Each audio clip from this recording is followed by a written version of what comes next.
In the summer of 1864, a group of tired Union soldiers from the 32nd Infantry gathered at a campsite near Petersburg, Virginia. The war had taken its toll.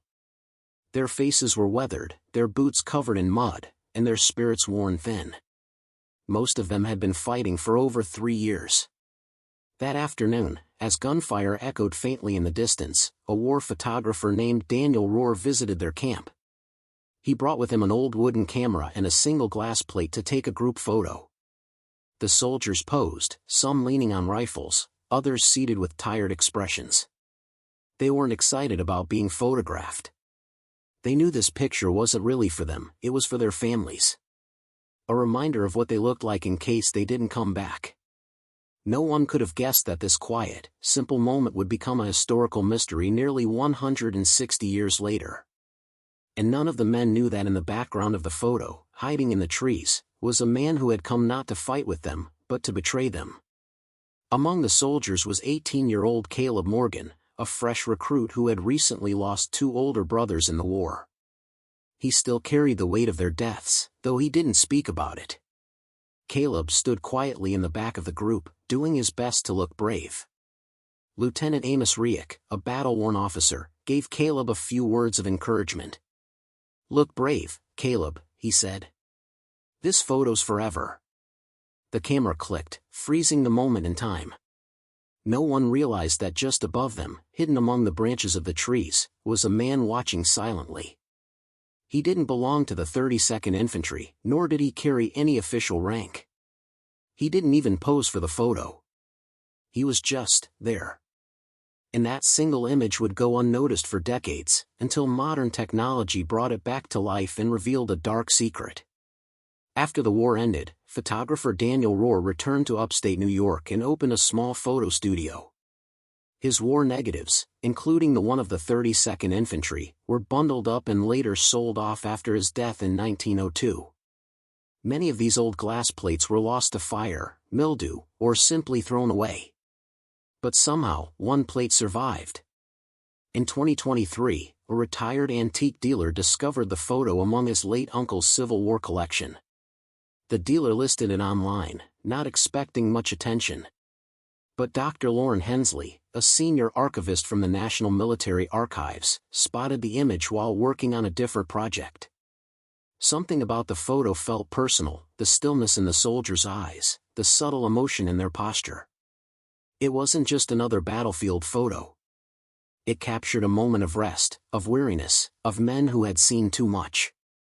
Hensley bought the photo and sent it to her restoration team, not knowing it would uncover something terrifying. At the archive, experts began cleaning and digitizing the image.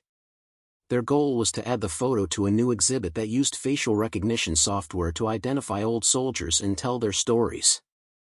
At first, everything was routine. The AI software confirmed the photo was of the 32nd Infantry, matching several soldiers' faces with military records and enlistment papers. Caleb Morgan, for example, matched his 1864 enlistment photo perfectly. But during the final stage of enhancement, the technician zoomed into the upper right part of the photo, the trees behind the group. Using contrast tools and noise reduction, a face appeared. It wasn't clear at first, but once enhanced, it became undeniable. The AI ran its recognition process. When the results came back, everyone in the room went silent. The face belonged to Elias Finch, a known infiltrator and suspected spy from the Civil War era. A man thought to be long gone. Somehow, he had been in the background of the photo the entire time. At first, the archivists thought the system had made a mistake. But the results were too exact. Finch's photo was pulled from a military intelligence archive that had tracked espionage cases during the war. His face matched perfectly, sharp jaw, cold eyes, and that same expression, even in old grainy photos. According to records, Elias Finch had spent the war changing identities, pretending to be both Union and Confederate scouts. He would join a unit just long enough to gather information, then disappear. One report mentioned that Finch had last been seen in Virginia just weeks before a deadly ambush against Union troops. The records stated he had been working under the name Edward Marsh, posing as a Union cartographer. A note from a Union lieutenant read, "He slipped away the night before the attack. We trusted him. God help us, we trusted him." Now, it was clear, he had been watching the soldiers from the trees just days before the ambush that nearly wiped out the 32nd Infantry. The discovery changed everything. What had been just another old war photo suddenly became a smoking gun. Historians across the country began calling the image the Finch exposure.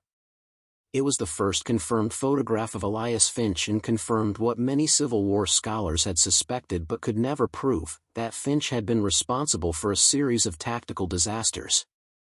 As Dr. Hensley and her team dug deeper, a disturbing pattern emerged. Finch wasn't just a spy. He had created confusion from within the Union Army, misdirecting troops, altering maps, and handing out fake orders. One of the most shocking connections was to the Battle of Deep Bottom, where the 32nd Infantry walked directly into an ambush. Survivors of that day recalled being led based on new intelligence from a trusted scout. That scout, the evidence now suggested, had been Elias Finch. And by the time they realized the mistake, he was long gone. The more the team investigated, the more terrifying the story became. Finch had inserted himself into the cracks between command and trust. He didn't need to pull a trigger to cause damage. All he had to do was whisper the wrong direction, pass along a false report, or change one detail on a map.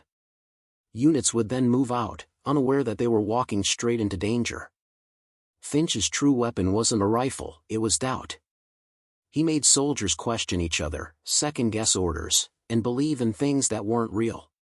That single photo captured him at the moment he was likely planning the downfall of the very men posing for the picture. For historians, it wasn't just a creepy find, it was a breakthrough in understanding how deeply internal sabotage had affected the outcome of Civil War battles. As the story gained attention, Dr. Hensley and her team began reaching out to smaller museums and lesser-known archives across Virginia. They were searching for any letters, diaries, or documents that might mention a quiet, watchful man, someone who never spoke much but always took notes. That's when they found it. In a dusty cabinet at the Richmond War Records Museum, filed under miscellaneous suspicious correspondence, was a single-page letter dated August 23, 1864. It had been written by a soldier named Corporal Jeremy Holden, one of the few who survived the ambush. It was never mailed and was addressed only to Mother. In the letter, Holden wrote that something felt wrong before the attack. He mentioned that the new maps had started coming through a man no one really knew. He didn't speak much, Holden wrote, but he was always writing, always watching. Reading those words, Dr. Hensley realized they had finally connected the dots. Finch had not only infiltrated the 32nd, he had engineered their doom. In the end, this haunting discovery doesn't just change how we view one Civil War battle, it changes how we understand trust, betrayal, and the quiet power of manipulation. Elias Finch wasn't a general or a commander, but he changed the course of events through careful, calculated lies. His legacy isn't marked by medals or statues but by the silence that followed him and the doubt he left behind. Today, that silence has finally been broken. Thanks to one photo, one sharp eye, and one dedicated team of researchers, the truth has come to light. And it leaves us all with one chilling question: if betrayal can hide in a photograph for over a century, what other secrets might still be hiding in plain sight? What made this story even more powerful was not just the revelation of betrayal, but the chance to finally learn the names and stories of the forgotten soldiers. Through facial recognition and military archives, the restoration team began to rebuild the identities of those men captured in the photo. Caleb Morgan, the 18-year-old recruit who had just arrived at camp, was one of the few names they could fully trace. Hospital records confirmed he had been injured just days after the photo was taken but survived the war. Letters from his family, stored in a regional archive in Ohio, described him as quiet and thoughtful, a boy-turned-soldier far too young. His name had been nearly lost to time, but now, through the photograph, it had returned to public memory. Other soldiers were not as fortunate. Lieutenant Amos Rieck, the grizzled officer who told Caleb to look brave, was later listed among the fallen during the ambush. The archives listed him as missing, presumed dead. No grave was ever found. One historian noted that many of the soldiers in the photo had no marked resting place, their identities erased by the fog of war.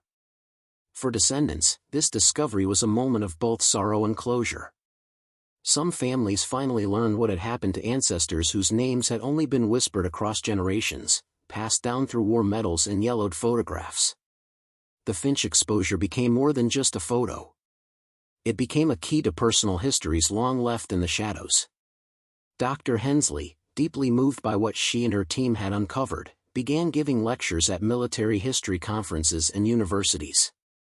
She explained not just the details of the AI discovery, but the emotional weight of the moment. It wasn't just about finding a spy, she told one audience. It was about giving voices back to the men he betrayed. Letting their truth finally be heard. Her words resonated with many who had spent years researching the Civil War, often focusing on generals and major battles. The Finch exposure shifted the focus to something more intimate, the individual lives caught in the gears of war. To honor those lives, the National Military Archives launched a special program called Echoes of the Frame. It invited descendants of the 32nd Infantry to come forward, share family documents, letters, and oral histories. The goal was to create a complete digital record of every soldier in the photo and others connected to the unit. Dozens of families responded. One man, a great-great-grandson of Corporal Jeremy Holden, said he had always wondered why his ancestors' war letters had stopped so suddenly. "I thought maybe he was too sick to write," the man said. "Now I know he survived something horrific and carried the weight of betrayal in silence." His words brought tears to many in the audience. Beyond personal stories, the Finch discovery led to renewed discussion among military scholars about the hidden role of espionage in American history. Until now, most Civil War sabotage had been assumed to be accidental or the result of poor communication. But Finch proved that deception wasn't always clumsy or chaotic. Sometimes it was planned with precision and carried out so quietly that no one realized what had happened until it was too late. Dr. Hensley worked with intelligence experts to analyze Finch's methods. They concluded that his success lay not in how often he lied, but in how well he blended in. He understood human behavior, how to earn trust, how to seem helpful, and how to disappear once damage was done. Today, military training programs even reference the Finch case as an example of early psychological warfare. Officers are taught to look beyond ranks and titles, and to question patterns that feel too perfect or too fast. Finch's face, faint in the trees of that photograph, is now studied not just for history, but as a warning.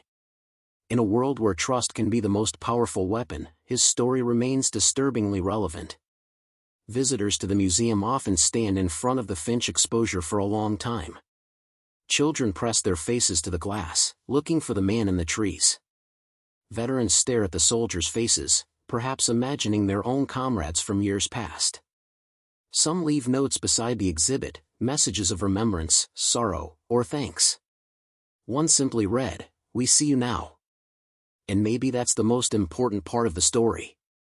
For over a century, Elias Finch was a ghost in the background, his actions buried in confusion and silence. The men he betrayed never got to tell their side. But now, because of a photograph, a curious archivist, and modern technology, the truth has come forward. Finch may have escaped justice in his lifetime, but he could not escape history. As you reflect on this story, ask yourself, what would you do if you uncovered a forgotten piece of truth buried in the past? Would you share it? Would you give it the voice it was denied for generations? The past doesn't always stay hidden. Sometimes, it waits patiently, in boxes, in basements, in old photos, until someone finally looks close enough.